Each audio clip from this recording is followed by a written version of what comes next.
আজ আমরা শিখব কীভাবে একটা ফটোশপে একটা ফটোর ব্যাকগ্রাউন্ড চেঞ্জ করা হয়। তো আমরা প্রথমে একটা অ্যাডোব ফটোশপ ওপেন করে নেব এবং আমরা সেখানে একটা ফটো ইনসার্ট করে নেব।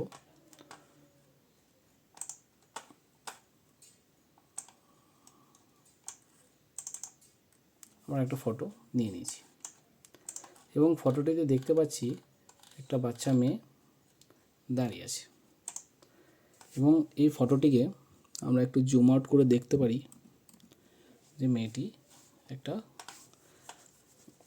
গার্ডেনে দাঁড়িয়ে আছে। তো এইটিকে আমরা একটা ব্যাকগ্রাউন্ড রিমুভ করব এবং একটা পাসপোর্ট সাইজ ফটো কীভাবে বানাবো দেখে নেব। সর্বপ্রথম আমরা এটাকে একটা ল্যাসো টুল ব্যবহার করব। আমরা এখানে ল্যাসো টুল দেখতে পাচ্ছি। ল্যাসো টুলে একটা আছে ম্যাগনেটিক ল্যাসো টুল, একটা আছে পলিগন ল্যাসো টুল, আর একটা আছে ল্যাসো টুল।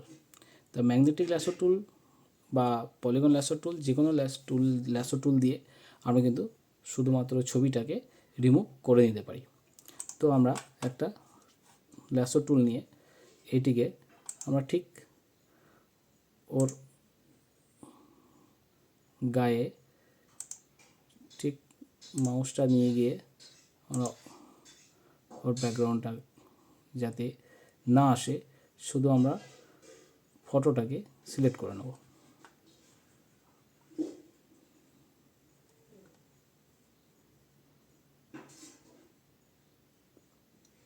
সাবধানে করে নেব যাতে আমাদের অন্যান্য ব্যাকগ্রাউন্ডও তার সাথে না চলে আসে সেটা দেখে নেব এবং আমরা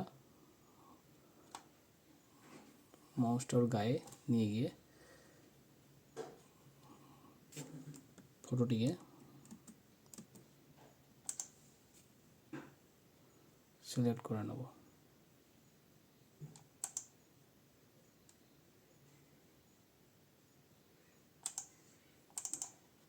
আমরা দেখতে পাচ্ছি ফটোটি সিলেক্ট হয়ে গেছে। এটাকে মিনিমাইজ করে নেব এবং ফাইলে গিয়ে আমরা নিউ একটা পেজ নিয়ে নেব। সেই পেজটার সাইজ আমার A4 হবে। এখানে ক্লিক করব, পেজটা চলে এসছে। আমরা সিলেক্ট অপশানটা ক্লিক করার পরে এই পিকচারটাকে আমরা জাস্ট সরিয়ে নেব। এখন আমরা দেখতে পাচ্ছি যে ছবিটা আমার এখানে আলাদাভাবে চলে এসছে। একটু জুম আউট করে নেব, তাহলে আমরা ছবিটিকে পরিষ্কারভাবে চিহ্নিত করতে পারবো। তো এখন আমরা দেখতে পাচ্ছি ছবিটির কিছু অংশ এখনও দেখছি চলে এসছে ব্যাকগ্রাউন্ড সহ। তো আমরা এটাকে গিয়ে জাস্ট এখানে ইরেজ টুলে গিয়ে আমরা এটাকে ইরেজ করে নেব। এটাকে জাস্ট ইরেজ করে নেব, সাবধানে করে নেব যাতে বোঝা না যায় সেরকমভাবে ইরেজ করে নিতে হবে।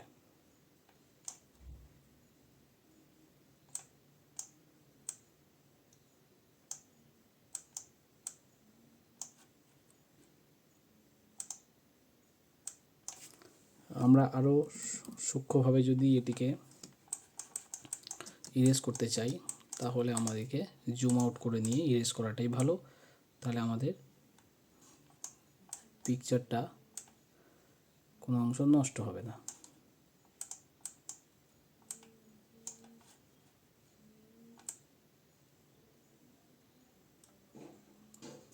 এভাবে করে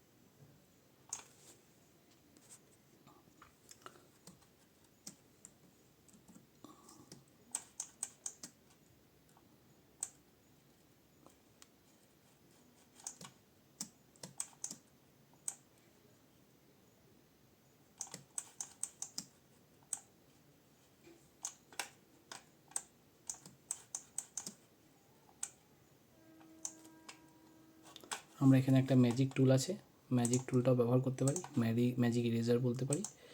এটা করলে কি হবে, আমাদের যে একই রকম পোর্শনগুলো ডিলিট করতে বা ইরেজ করতে আমাদের হেল্প করবে। কীভাবে ইরেজ করতে পারি, এবং এখানে আমরা ইরেজ টুলটাকে নিয়েও আমরা কিন্তু এটাকে ইরেজ করতে পারি।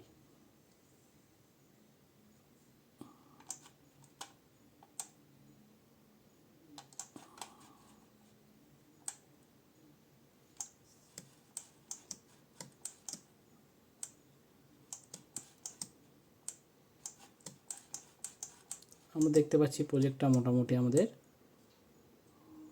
রেডি। আমরা জুম আউট করে নেব এবং এটিকে পাসপোর্ট সাইজে ছবিতে পরিণত করব। তো আমরা কি করব, এটাকে আমরা ক্রপ করে নেব, এটাকে পুরো ক্রপ করে নেব।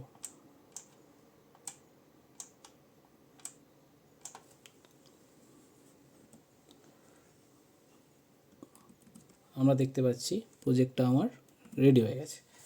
তো এবার ব্যাকগ্রাউন্ডটা যেহেতু ইরেজ হয়ে গেছে আমার, তো তাতে আমি যদি অন্য কোনো কালার দিতে চাই, আমার ইচ্ছে মতো আমি কিন্তু কালারটাও পুট করতে পারি। তো সেই কালারের জন্য আমরা এই বাঁদিকে আমরা একটা টুলস দেখতে পাচ্ছি, সেই কালার টুলসে যাব। কালার টুলসে দেখতে পাচ্ছি এখানে কালার টুলসে ক্লিক করার সাথে সাথে আমার কিন্তু কালার টুলস এখানে চলে এসছে। তো ব্যাকগ্রাউন্ডে যে কালারটা আমি দিতে চাই সেই কালারটা আমি এখানে চুজ করে নেব। চুজ করে নেওয়ার পর ওকে করব। এবার এখানে একটা ফিল কালার অপশান আছে, ফিল কালার অপশানে আমি অ্যারোতে ক্লিক করে দেখতে পাচ্ছি পেইন্ট বাকেট টুলস বলে অপশান আছে, ক্লিক করব। তারপরে এখানে গিয়ে আমি কালারটা দিয়ে দেবো। আমরা দেখতে পাচ্ছি পিছনে ব্যাকগ্রাউন্ডে একটা কালার কিন্তু চলে এসছে। তাহলে আমার প্রজেক্টটা রেডি। এবং আমি যদি চাই ছবিটিকে, ফটোটিকে যদি আর একটু কন্ট্রাস্ট বাড়াতে, তো আমরা ইমেজ টুলে গিয়ে অ্যাডজাস্ট অপশানে এসে আমরা এখানে ব্রাইটনেস, কন্ট্রাস্ট এবং কালার ব্যালেন্স আমরা এখান থেকে করতে পারি। তো ব্রাইটনেস এবং কন্ট্রাস্টে গিয়ে আমরা কন্ট্রাস্ট বাড়াতে পারি।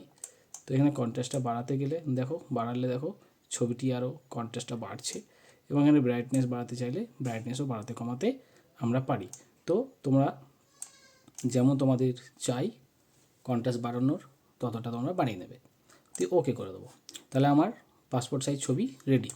আমরা এখন কি করব, পাসপোর্ট সাইজ ছবিটিকে একটা একটা পেজে দিয়ে নেব। নিয়ে নেওয়ার পরে আমরা জাস্ট ওখানে এই ছবিটিকে ট্রান্সফার করে নেব। ট্রান্সফার করে নিয়ে জাস্ট আমরা এখানে সাজিয়ে ফেলব, আমার ছবিটিকে সাজিয়ে ফেলব। Control alt A and C V করলে আমরা ছবিটিকে পেস্ট করে নিতে পারছি। তো আমরা এইভাবে করে কন্ট্রোল ভি করে নেব, পেস্ট করে নেব এবং এইটাকে ছবিটিকে সাজিয়ে নেব।